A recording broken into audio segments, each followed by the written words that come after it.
জামালপুর জেলা ইউনিটের আজীবন সম্মানিত সদস্যবৃন্দ,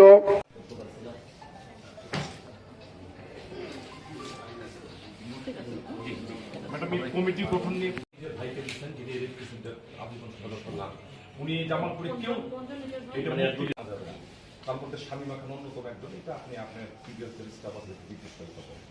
আপনারা নিয়ে আসছেন, আমরা দেখলাম যে শাহজামাল হাসপাতালের বুলবুলকে নিয়ে আসছেন, যিনি সবাই জানে তার সামাজিক অবস্থান, যিনি একাধিক বিবাহের নায়ক। এটা ফেসবুক সব জায়গায় রাজনৈতিক দলের নেতৃবৃন্দদেরকে বিন্দু মাত্র তোয়াক্কা করেন না। তার ব্যক্তিগত সিদ্ধান্ত থেকে তিনি জামালপুরের প্রশাসন পরিচালনা করার চেষ্টা করেন। আমরা বলতে চাই, আপনাকে অনুধাবন করতে হবে। আপনি এই চেয়ারে কখনোই হয়তো আসার সুযোগ পেতেন না। বাংলাদেশের জনগণের আন্দোলনের মধ্য দিয়েই, রক্ত জীবনদানের মধ্য দিয়েই আপনি আজকে জেলা প্রশাসক হয়েছেন। কাজেই বাংলাদেশের মানুষের সেন্টিমেন্ট আপনাকে অনুধাবন করতে হবে। আমরা লক্ষ্য করেছি বাংলাদেশ তাদেরকে সদস্য হিসেবে প্রস্তাব করা হয়েছে। সেই কমিটিতে দলীয় শৃঙ্খলা ভঙ্গের অভিযোগে বিএনপি থেকে বহিষ্কৃত একজনকে ভাইস প্রেসিডেন্ট হিসেবে প্রস্তাব করা হয়েছে।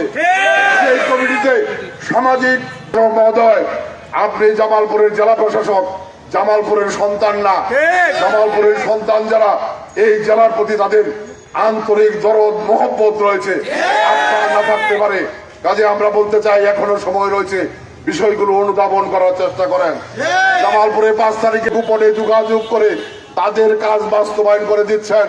অবিলম্বে তাদের তালিকা করে জামালপুরে তালিকা প্রকাশ করা হবে, জামালপুরে জনতার আন্দোলন করে তোলা হবে। দীর্ঘায়িত করছি না, শেষ কথাটি বলতে চাই, শেখ হাসিনাও দাম্ভিকতা দেখিয়েছিলেন যে বাংলাদেশের ক্ষমতার মস্তক, তাদের পৈতৃক সম্পত্তি, এইখান থেকে তাকে কেউ সরাতে পারবে না। অনেকেই তাকে রাখার চেষ্টা করেছেন, জনতার আন্দোলনের মুখে টিকতে পারে না। মাননীয় জেলা প্রশাসক মহোদয়, আপনাকে অনুরোধ করব, জনতার আন্দোলনের সেই অবস্থা অনুধাবন করে প্রয়োজনীয় কার্যকরী ব্যবস্থা গ্রহণ করেন। তা না হলে হয়তো জামালপুরের জনতা হুঁশে উঠলে, ভেবে উঠলে আপনার ক্ষমতার চেয়ারও আপনি টিকে রাখতে